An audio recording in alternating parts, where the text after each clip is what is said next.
ಮೂಡಾ ವಿಚಾರದಲ್ಲಿ ಸಿಎಂ ವಿರುದ್ಧ ಪ್ರಾಸಿಕ್ಯೂಷನ್ಗೆ ಅನುಮತಿ ನೀಡಿದಂತಹ ಗವರ್ನರ್ಗೆ ಕೆಲ ಕಾಂಗ್ರೆಸ್ಗರು ಬಾಂಗ್ಲಾ ಪರಿಸ್ಥಿತಿಯ ಉದಾಹರಣೆಯನ್ನು ನೀಡಿ ವಿರೋಧವನ್ನು ವ್ಯಕ್ತಪಡಿಸಿದರು, ಎಚ್ಚರಿಕೆಯನ್ನು ಕೊಟ್ಟಿದ್ರು. ಇದರ ಬೆನ್ನಲ್ಲೇ ರಾಜ್ಯಪಾಲರಿಗೆ Z+ ಭದ್ರತೆಯನ್ನು ನೀಡಲಾಗ್ತಾ ಇದೆ. ಇದು ರಾಜ್ಯ ರಾಜಕೀಯದಲ್ಲಿ ಹೊಸ ರೀತಿಯ ಚರ್ಚೆಯನ್ನು ಹುಟ್ಟುಹಾಕಿದೆ. ರಾಜ್ಯಪಾಲರನ್ನು ರಾಷ್ಟ್ರಪತಿಗಳು ಹಿಂದಕ್ಕೆ ಕರೆಸದೇ ಇದ್ರೆ ಬಾಂಗ್ಲಾದೇಶದಲ್ಲಿ ಹಾಸಿಗೆ ದಿಂಬು ಹಿಡ್ಕೊಂಡು ಹೋದ್ರಲ್ಲ, ಅತಿ ಶೀಘ್ರದಲ್ಲಿ ಬರಲಿದೆ. ಏನಾರ ಆಗಿ ಅಲ್ಲೇನಾರಾದ್ರೆ ರಾಜ್ಯಪಾಲರು ಜವಾಬ್ದಾರಿ ಆಗ್ತಾರೆ.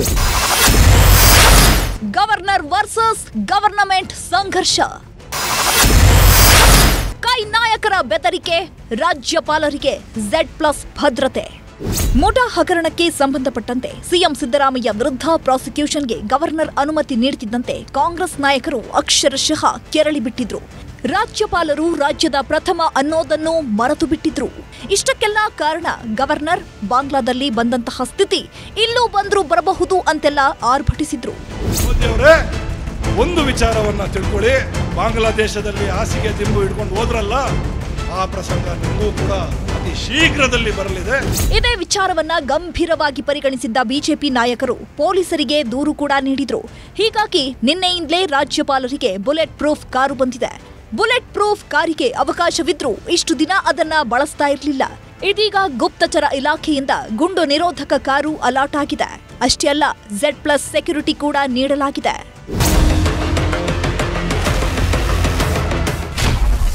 Z+ ಭದ್ರತೆಯಲ್ಲಿ ಬುಲೆಟ್ ಪ್ರೂಫ್ ಕಾರು, ಜಾಮರ್ ವಾಹನ, ಕ್ಷಿಪ್ರ ಕಾರ್ಯಾಚರಣೆ ಪಡೆ, 22ಕ್ಕೂ ಹೆಚ್ಚು ರಾಜ್ಯ ಪೊಲೀಸರು ಕಾರ್ಯನಿರ್ವಹಿಸಲಿದ್ದಾರೆ. ಅಲ್ಲದೆ ಪೈಲಟ್ ಮತ್ತು ಕನ್ವಾಯ್ ವಾಹನಗಳು ಬೆಂಗಾವಲಿಗೆ ಇರಲಿವೆ.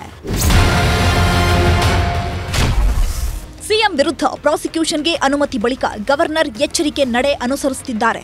ಆಗಸ್ಟ್ 29ರ ಹೈಕೋರ್ಟ್ ಆದೇಶಕ್ಕಾಗಿ ಕಾದಿದ್ದು ಆಗಸ್ಟ್ 29ರ ತನಕ ಎಲ್ಲ ಸಾರ್ವಜನಿಕ ಕಾರ್ಯಕ್ರಮಗಳನ್ನು ರದ್ದು ಮಾಡಿದ್ದಾರೆ.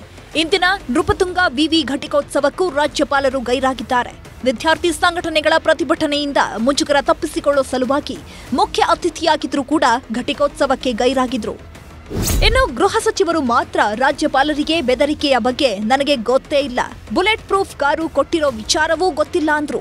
ಗೊತ್ತಿಲ್ಲ, ಯಾವುದು ನಮಗೇನು ಬಂದಿಲ್ಲ, ನಮಗೇನು ಗೊತ್ತಿಲ್ಲ.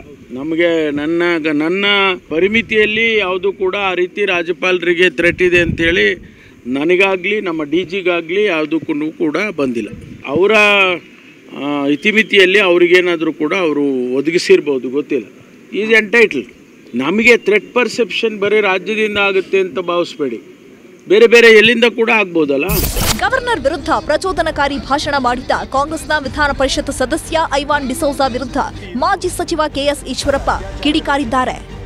ಐವಾನ್ ಡಿಸೋಜಾ ಯಾಕೆ ಅಂತಂದ್ರೆ, ಮನುಷ್ಯತ್ವೇ ಇಲ್ಲದೆ ಇರೋಂಥ ರಾಜಕಾರಣದಲ್ಲಿ ಯಾರನ್ನೋ ತೃಪ್ತಿಪಡಿಸ್ಬೇಕು ಅನ್ನೋಂಥ ಒಂದೇ ಉದ್ದೇಶದಿಂದ ಬಾಂಗ್ಲಾದೇಶದಲ್ಲಿ ಹೆಂಗೆ ದಂಗೆ ಆಯಿತು ಅದೇ ರೀತಿ ನಾವು ಇಲ್ಲೂ ಮಾಡ್ತೇವೆ ಅನ್ನೋಂಥ ಹೇಳಿಕೆಯನ್ನು ಒಬ್ಬ ಕಾಂಗ್ರೆಸ್ ನಾಯಕ ಹೇಳ್ತಾನಲ್ಲ, ಈತ ಕಾಂಗ್ರೆಸ್ಸಿಗನಾಗಿರೋದಕ್ಕೆ ಯೋಗ್ಯನಾ ಅಂತ.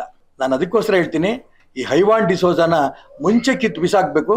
ಅವನ ರಾಷ್ಟ್ರದ್ರೋಹಿ ಅನ್ನೋದು ತೀರ್ಮಾನ ಮಾಡಿ ಅವನ್ನ ಅರೆಸ್ಟ್ ಮಾಡಬೇಕು.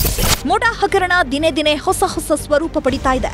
ಕಾನೂನು ಸಂಘರ್ಷದ ಜೊತೆಗೆ ಕಾನೂನು ಸುವ್ಯವಸ್ಥೆ ಮೇಲೂ ಪರಿಣಾಮ ಬೀರಿದೆ ಅಂದ್ರೆ ತಪ್ಪಲ್ಲ. Bureau report, news 18.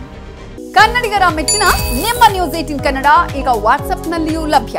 ಕರ್ನಾಟಕ ಮತ್ತು ದೇಶ ವಿದೇಶದ 360 ಡಿಗ್ರಿ ಸುದ್ದಿ ವಿವರವನ್ನ ನೀವು ನಿಮ್ಮ ಕೈ ಬೆರಳುಗಳಲ್ಲಿಯೇ ಪಡೆಯೋದಿಕ್ಕೆ ಈ QR ಕೋಡ್ ಅನ್ನ ಸ್ಕ್ಯಾನ್ ಮಾಡಿ.